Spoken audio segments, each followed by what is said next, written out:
Hi everyone and welcome back to So Blessed by Jess, and today we are taking our quilt and putting it on the long arm. And I know that you've seen me do this before in a couple episodes or a couple shorts and a video before, but yes, so here's a picture of our finished quilt top. And now that it's finished, we're gonna put our backing on. Oh, you need to see what the backing is. So here we go. This is what we're going to be using for the backing. It is stars. So I just happen to have this in that collection of patriotic fabric that I have.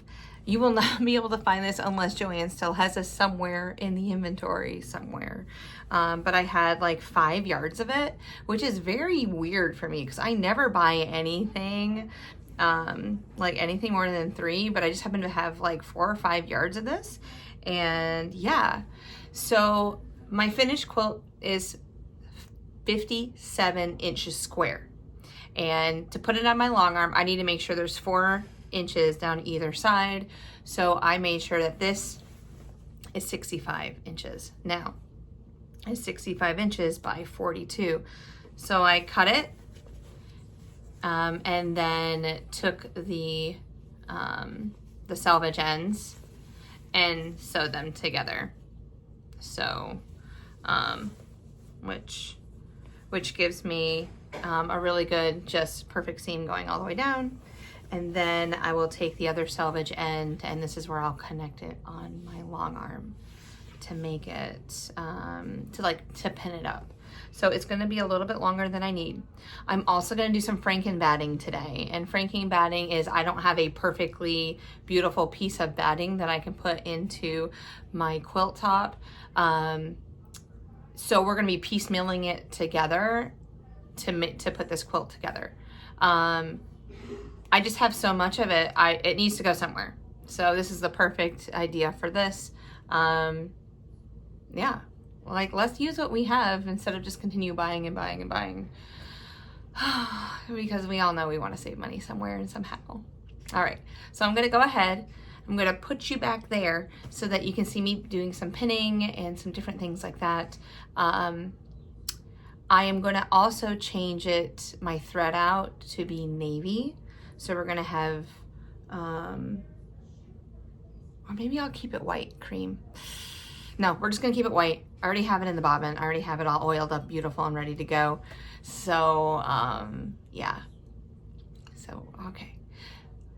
We'll pin, we'll put some franken batting together, we'll lay the top down, and then we'll be off to the races. I'm just gonna do some meandering on it. That's the plan. I'm not doing straight line quilting like I had before. We're just gonna meander it till we can't meander it no more.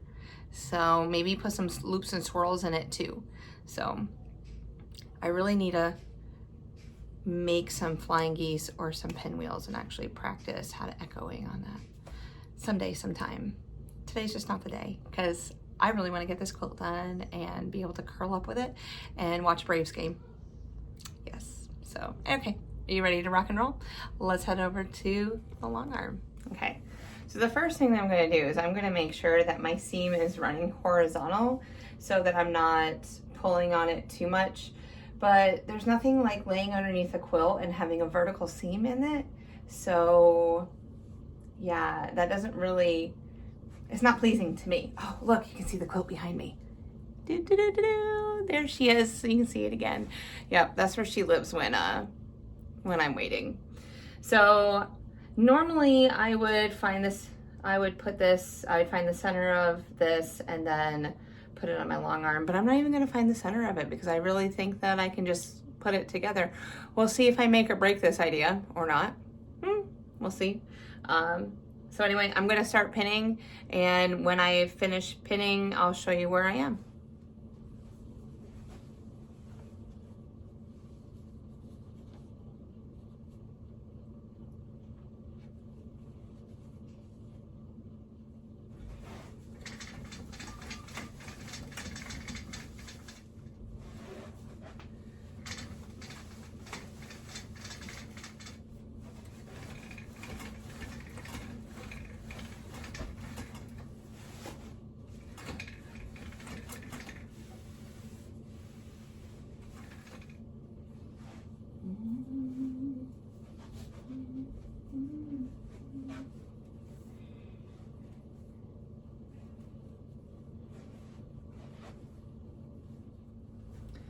Okay, so before I even start sewing on the Moxie, I'm going to change the needle out because I have not changed it in the last 2 projects.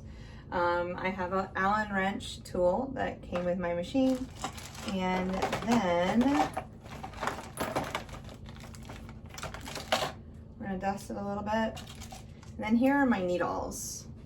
So I have Gross Beckert, these needles, oops, let me go back this way.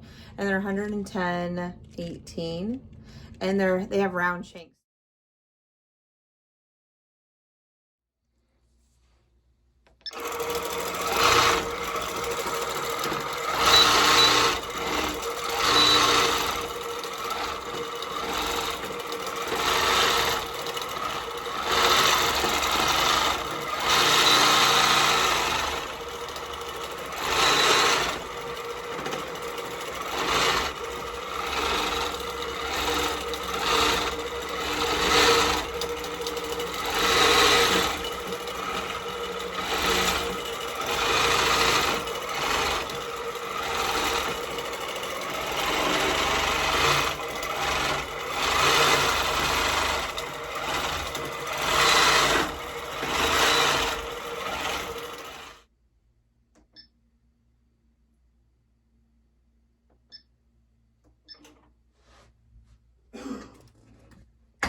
So I wanted to give you some tips for when I am trimming up my quilt, okay? When I go to my corners, I always use a squaring tool that I can go ahead and just square both sides at the same time. That works better for me. Also, because I know that this quilt top isn't going to be perfectly straight. I'm working on that. It's just a skill that I need to develop over time. I also make sure that when I'm cutting, that I leave 1/4 inch for my batting or for the binding to overlap on. So I'm leaving 1/4 inch over the top. Okay, then I'm looking down here and I'm trying to keep the 1/4 here, and it's not perfectly straight, but that's okay. But I'm just going to come right down. Okay, that's where we're going to start off with. Once I finish with that squaring tool, then I'm going to get my 24 by 6.5 inch ruler out. Here, let's move this over here. Okay, and I'm just going to keep sliding the quilt over, and I'm just going to, I have like a dotted line for 1/4 inch. I'm going to try to keep that on the edge of my quilt so that I have a 1/4 inch going into my binding. I like to put a 1/4 inch into my binding so that it just makes the binding more fuller.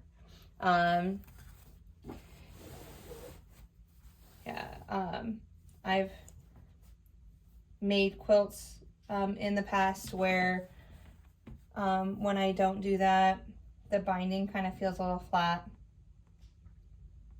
So, and I'm going to do this all the way around my quilt. All right, now that I have my quilt cut out, we're going to go ahead and cut the binding. Now, I don't do the traditional binding. I'm going to show you how I do it. If you have larger pieces of batting left over, save them for another project. Anything smaller than a 5-inch square, I just go ahead and recycle it in a way. All right, so when I do binding, most people cut either 2 or 2.5 inch strips. I cut 1.5 inch strips. So I know that my quilt is 57 by 57. So, and this fabric, I always think of 40 inches long. So I'm going to need 6 strips all together. I'm going to start with the 4.5 inch though and work my way. I'm just gonna go ahead and there we go. So again, like I said, I'm going to cut 1.5 inch strips.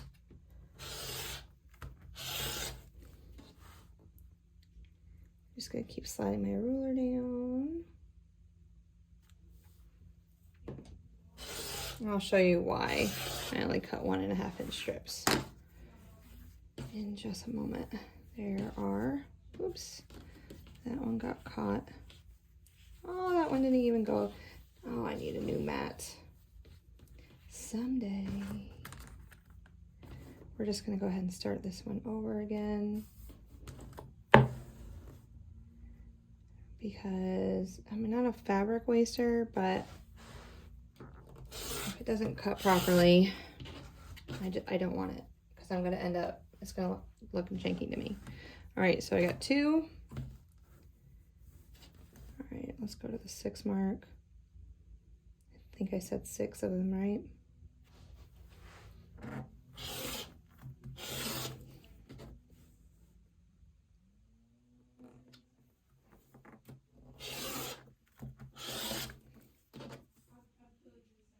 And 2 more cuts.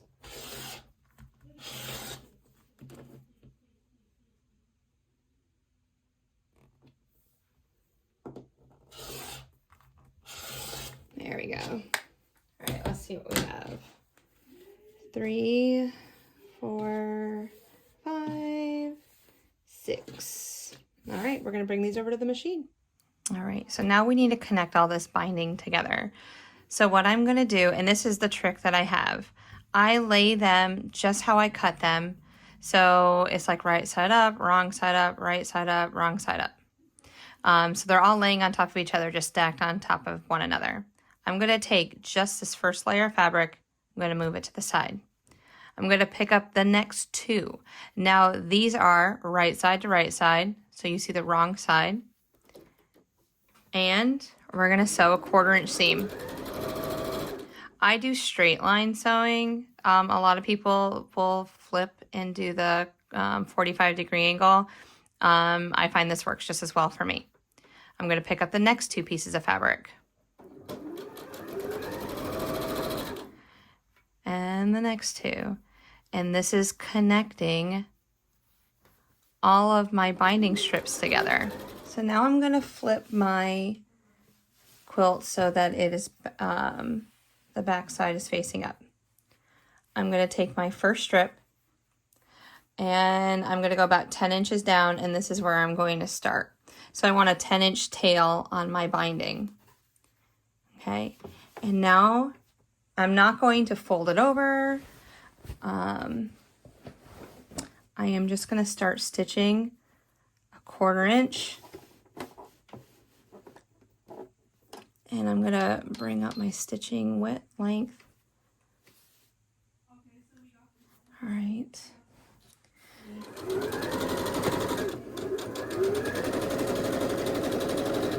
And I only use this foot for my 1/4 inch seam. Then I'm gonna switch over to another foot when I flip over the quilt.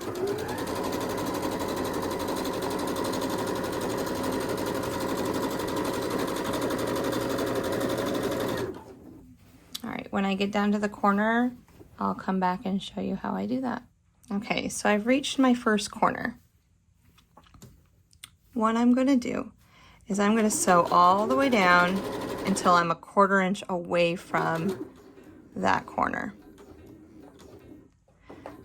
Okay, when I'm a 1/4 inch away, I'm gonna lift my pressure foot up and I'm gonna pivot off that corner in a 45-degree angle. I cut my thread.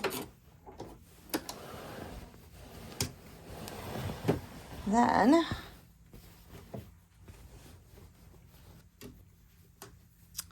I go ahead and flip it up around a 45-degree angle so it's straight up and down. I kind of press it with my finger and then I bring it straight back down on itself so I can create that mitered corner. Okay, so again, made that 45-degree angle. We're gonna flip it up. I know it's hard to see because of the fabric. I'm so sorry about that. Then we're gonna flip it down, line it up, and start sewing again. And it's gonna create a beautiful mitered corner on your quilt. And I start right at the end, and then I adjust. All right, and keep going. All right, so now I'm back to the beginning.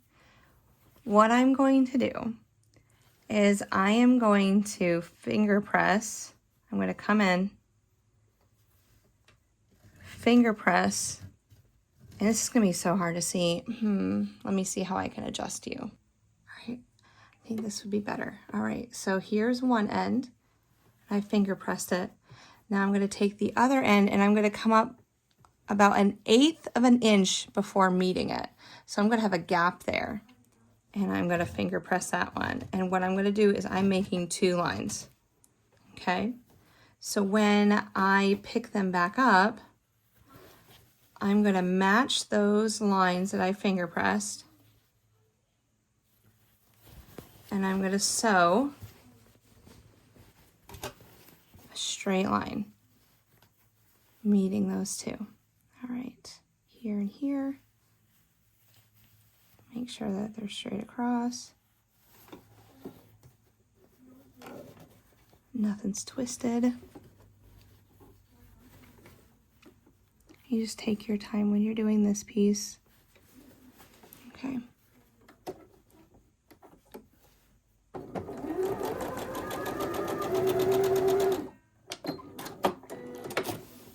And before I cut, I'm going to go ahead and stretch this back out just to make sure it's facing the same way, nothing's twisted. All right, and because I left like a 1/4 or an 1/8 inch, it'll lie down and it won't bunch up on me.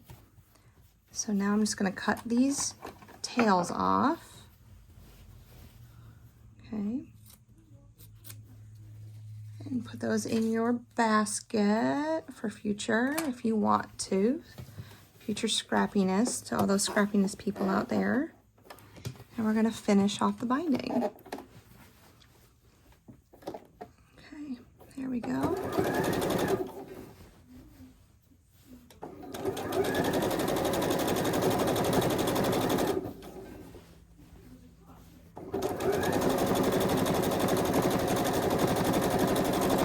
I just go over again just a little bit. All right. Now I'm going to change out my foot to this one right here, an open-toed foot. I think that's what you call it. Okay.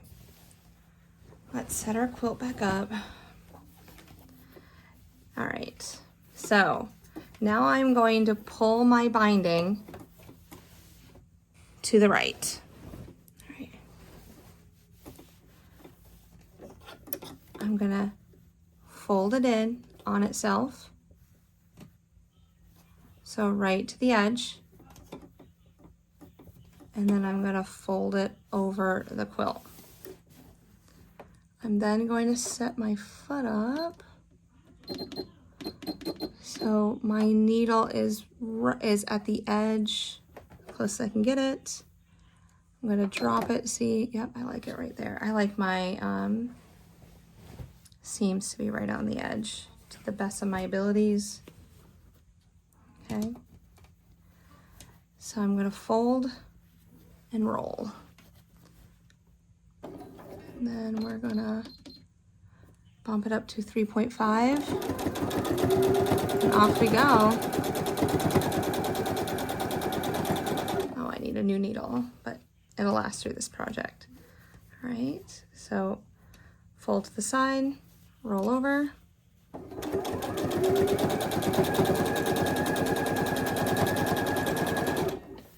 right, and I purposely started all the way down here so we can go do a corner. Roll. Okay, now when I get to this point right here, I'm gonna stop. And do I have a clippy? Yeah, there's one. All right, I'm gonna clip this right here so I don't have to worry about it too much. All right, I'm going to then straighten up my bottom binding. I'm gonna flip it to the edge and flip it over. Now, I always put the bottom binding in first into the corner first.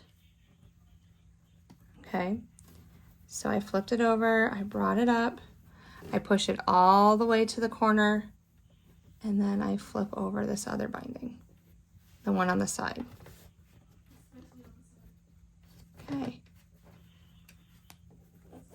All right, now we're going to my stiletto. I need that. There we go. Beautiful. Oh, we're gonna have to reset my fingers here.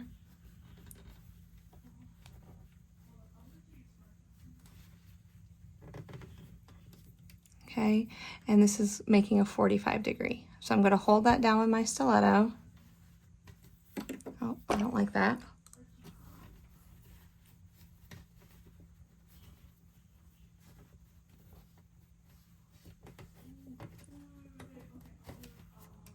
There we go, 45-degree angle. I'm gonna hold it down with my stiletto. All right, we can do this. Come on, Jess, there we go. We're gonna continue sewing it. Get nice and slow, all the way to the edge. Okay, now when I get to the edge of the binding where they're overlapping now, I take a back step, come forward again one more time. Then I rotate the whole quilt over.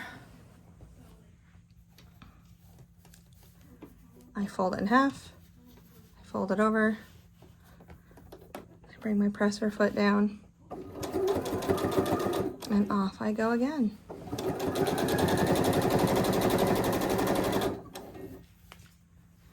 And there's my binding stitching. Can you see it? And that's what it's going to look like all the way around my quilt.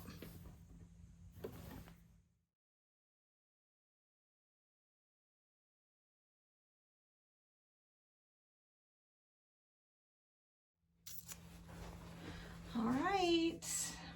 So I did send more pictures, but oh, I think it goes like this way. I don't know. But here she is. Oh, it's so comfy.